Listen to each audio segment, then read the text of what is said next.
আমি চলে এসেছি আজকে রান্নাঘরে। আর রান্নাঘরে ওই যে সেই খাবার ক্রেভিং, যাই হোক, তো আজকে আমি বানাবো বেগুনি। তো বেশি ভাট না বকে আমি তাহলে ভিডিওটা শুরু করে দিই। এই গাইস, গুড ইভিনিং। তো বন্ধুরা কেমন আছো? আশা করি খুব ভালো আছো, আর আমিও বেশ ভালোই আছি। তো ফার্স্টেই আমি একটা বাটির মধ্যে 4 চামচ বেসন, 1 চামচ কর্নফ্লাওয়ার, সামান্য পরিমাণে বেকিং সোডা আর স্বাদ অনুসারে লবণ দিয়ে নিয়েছি। দেন সামান্য একটু জিরের গুঁড়ো আর হলুদের গুঁড়ো দিয়ে নিয়েছি। আগে থেকে গ্রেট করে রেখেছিলাম লঙ্কা আর আদা, তো সেটাও আমি বেসনের মধ্যে দিয়ে দিয়েছি। দেন অল্প অল্প জল দিয়ে ওটাকে আমি মাখতে থাকবো, কারণ বেশি জল দিলে পর যদি ব্যাটারটা পাতলা হয়ে যায়। এই যে মোটামুটি এই থিকনেসটা এসছে, কিন্তু আমি যত এটা ফেটাবো তত এটা থিকনেসটা একটু হালকা হবে। তো খুব ভালো করে ফেটিয়ে নেবে, যত ফেটাবে তত মুচমুচে হবে। তো তোমরা দেখতেই পারলে ব্যাটারটা থিকনেস। আর আমি আগে থেকে বেগুনগুলো কেটে রেখেছিলাম, তো বেগুনগুলো ওর মধ্যে ভালো করে চুবিয়ে নিলাম। আর এর মধ্যে আমি গ্যাস জ্বালিয়ে কড়াটাও বসিয়ে দিয়ে, কড়াটা যখন তেতে গেছে তখন আমি তেল দিয়ে তেলটা গরম করতে বসিয়ে দিয়েছি। তো তেলটা গরম হতে থাকুক, আর তোমরা আমার বিচ্ছিরি বদনটা দেখে নাও। তো আমার বিচ্ছিরি বদন দেখাতে দেখাতে তেল গরমও হয়ে গেছে।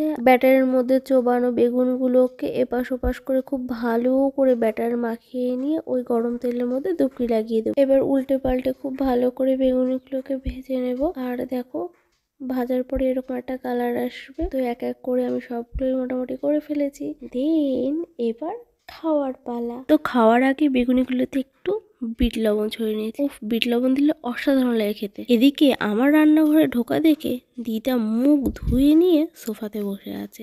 এনেই গরম গরম হাতে দিলাম, দেখো কি বলে। কেমন হয়েছে? ভালো।